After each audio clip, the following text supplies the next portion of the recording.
The moment I remember, she dragged her very intensely, and they even put the Israeli flag on her face, and they even put Greta on a trolley. They treated her like animal. They draped her in an Israeli flag and they just pushed and pulled her wherever they wanted and for whatever propaganda they wanted.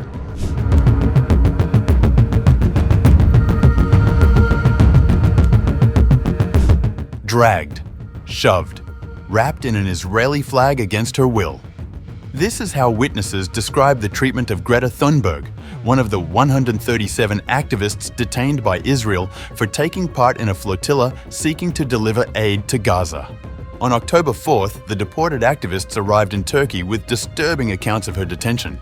Two of them, Hazwani Helmi, a Malaysian citizen, and Windfield Beaver, an American citizen, told Reuters at the airport that they had witnessed Thunberg being mistreated. The moment I remember, she dragged her very intensely, and they even put the Israeli flag on her face, and they even put Greta on a trolley. They treated her like animal. She was treated terribly.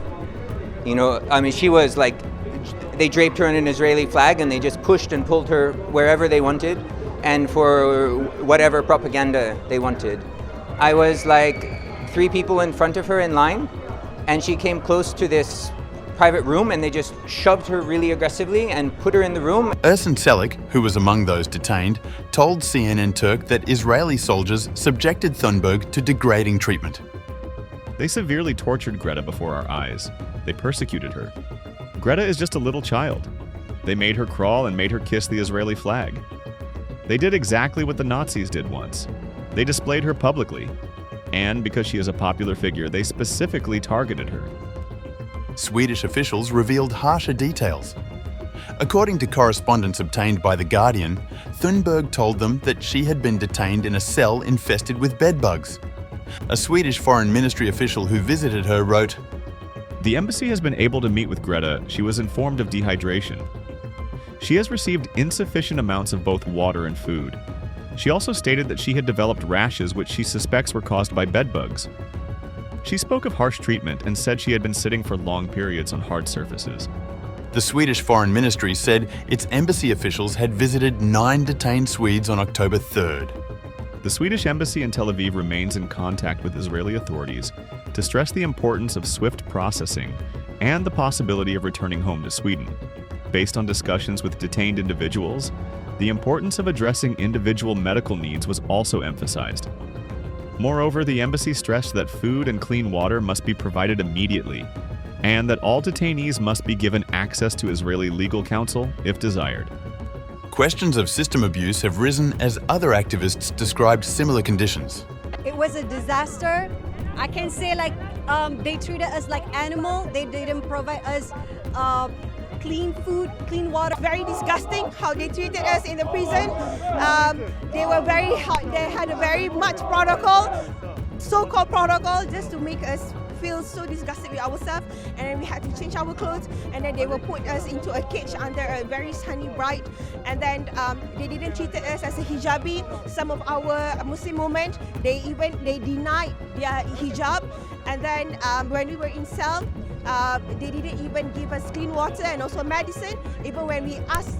And one woman was in a serious dire need of medicine. They denied it. They say if she didn't die yet, then it's okay. And then we had to drink from the tap water in the toilet. The Swedish ministry officials said in the email that Thunberg was asked by Israeli authorities to sign a document. She expressed uncertainty about what the document meant and did not want to sign anything she did not understand. The Swedish ministry's official wrote that Thunberg has had access to legal counsel.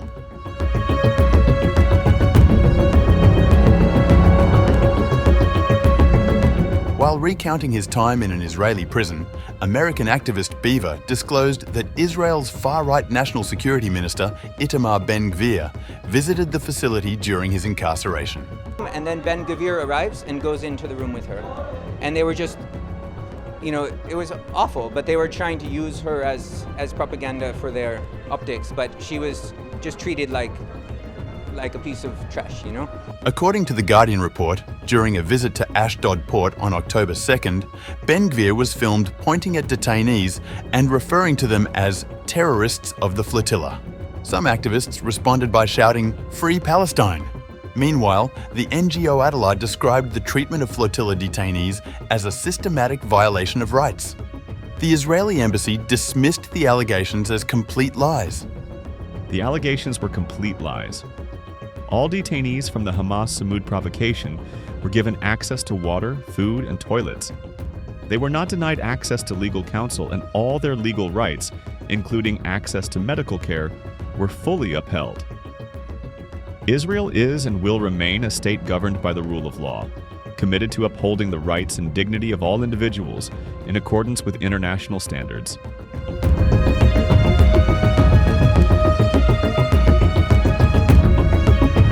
The global Sumud Flotilla was born, and it had a clear mission: to break Israel's blockade.